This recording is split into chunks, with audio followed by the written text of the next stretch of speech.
Hey there, it's Eric Bennis from the team here at John Graham and Associates, and today we're going to be talking about the difficulties of saving for both retirement and college at the same time.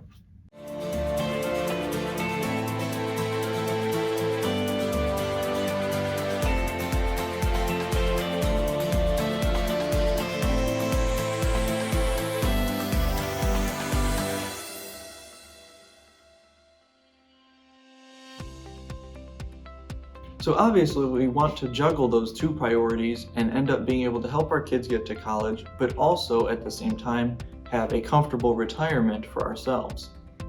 So the first step is going to be to just evaluate what are the financial needs in each category. So if your kid plans to go to community college, for example, that's a very different goal than if they're trying to go to an Ivy League school. And if your plan for retirement is to move off into a log cabin and just hang out at home for your whole retirement, maybe go fishing, that's a lot more affordable, and you wouldn't need as much saved necessarily than if you want to travel the world. So we have to figure out what our end goal is going to be, and then we can work backwards from there. And another thing that you're going to want to keep in mind is your timeline for these things. So for example, a lot of parents are just going to start saving for their kids' colleges when those kids are 10 to 15 years old or so. That gives you a lot shorter timeline than if you were to begin when they're born.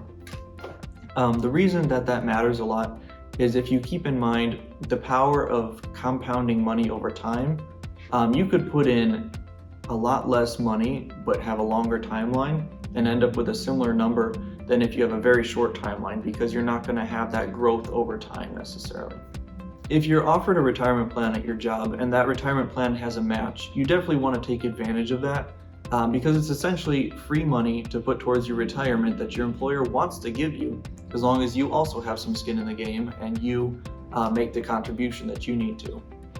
So number one, you definitely want to be taking advantage of any of those plans that are offered because that's going to help you get a few more percent going towards your retirement that doesn't have to come out of your pocket.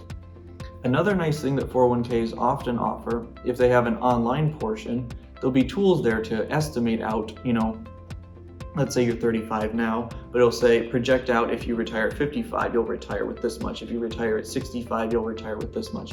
And it's a good tool to use so that you can understand, hey, am I on target? Am I actually saving way more than I'll ever need? Or am I saving less than I need and I maybe need to reallocate more into my 401k? If the 401k at your job doesn't have that online portion with all those really useful tools, you can always sit down with a member of our team and we're able to go through that same type of math and project the same types of scenarios for you. So even if your particular situation doesn't allow for the fancy tools, we're able to do that for you as well. So just reach out.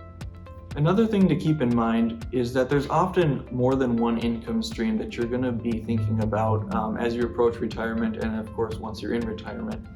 And so there's going to be the retirement savings that you have, the retirement savings that your spouse has. You're also going to have Social Security, so you want to make sure that both you and your spouse understand the amounts that you're expected to receive, because that's going to be an additional stream of income. Now, something else to consider is that your timeline might not match the timeline of your spouse. So not everybody's obviously the same age when they get married, and not everybody necessarily wants to retire at the same age either. There could be a lot of overlap, or there could be many, many years apart, where let's say you're going to retire much sooner than your spouse is, and you have gone through the meetings with your financial consultant, you've used the tools on your 401k, you have enough saved for what you think you're going to need in retirement. So you could potentially start to put a lot more money, more contributions into your kids' college savings. Whereas your spouse, who is still working and plans to continue working much longer than you, they might just continue to contribute to their retirement savings because they're going to have that the longer time span for the compounding to take place and to benefit their own retirement account, whereas you are pretty soon going to start drawing from your savings. If you are in a position where you have to choose one over the other and you're not able to do both, it's often best to put your own retirement as most important and the college savings as second. Everybody knows that you can take college loans, but there's no such thing as a retirement loan, so you want to make sure that you do have enough money to live comfortably on.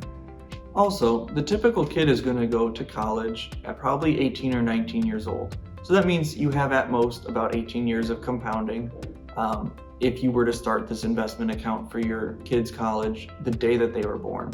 That's a good amount of time, but in comparison, let's say you're 30 years old when your kid is born and you plan to retire at 65, in comparison, 18 years is a lot less years of compounding than if you start saving for yourself at 30, and then you retire at 65, that's 35 years of compounding.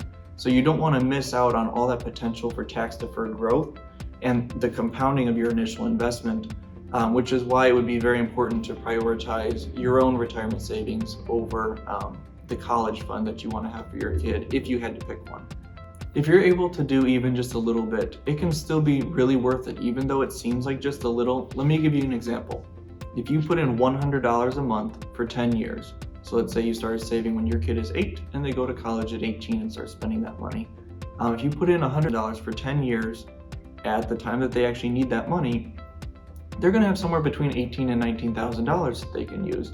So yes, it was only $100 a month, but because of some growth in the market, we're assuming 8% growth a year here, and the power of compounding interest, that's how we're able to grow that money even with a shorter time frame and a smaller contribution. Something that you want to consider is, are we talking about saving for one kid or are we talking about saving for multiple kids? Because if it's multiple kids, the financial burden is obviously going to be more, whereas if it's one kid, you might not necessarily need that lump sum you're able to give the college up front, and maybe taking a loan just for one kid and then helping with that loan isn't actually going to be too much of a financial burden for either you or your child, and that might be the best route to go. Things change though, obviously, as the number of children that need to pay for college increases. You want to make sure that you're aware of all the financial aid that's out there. So definitely talk to the school resource counselors and talk to the colleges that your child is interested in going to make sure that you don't miss out on any opportunities that are right there in front of you to save a few thousand. Another thing that not everybody considers is you're going to be in school for probably 3 to 4 years if you do a full bachelor's degree. You don't have to pull all the money the first year, of course.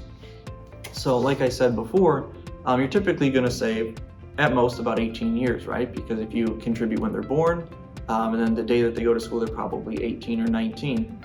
Well, if you got started a little bit late or you don't have what you need, you could wait until maybe their 3rd or 4th year of school until you actually start to withdraw this, which buys you an extra 2 years of compounding in the market.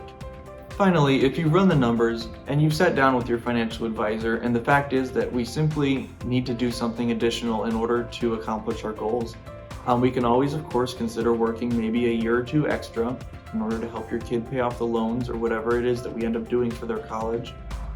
You could also, let's say you had a stay-at-home spouse because they were helping raise the kids, but now that the kid is going to college, you could ask that spouse to return to work for a certain time period, and then their additional income can offset some of these costs. And it wouldn't necessarily be for too long that they would need to work. Finally, it's perfectly okay to ask your kid to have a larger financial stake in their future. So if they're going to need to take out some loans and you get to save for them, but it's going to be a combination of the two that finds them success, then have that talk with them and say, hey, I need you to be part of it too. And I think that that's perfectly okay. Hopefully some of these tips were useful. If you want to dive into these topics more, reach out to us, or if you had additional questions that we didn't cover, definitely give us a call, visit our website. So our website is investwithjga.com, and if you like videos like this and want to learn about other topics that we talk about, we also have a YouTube channel, which is just Invest with JGA.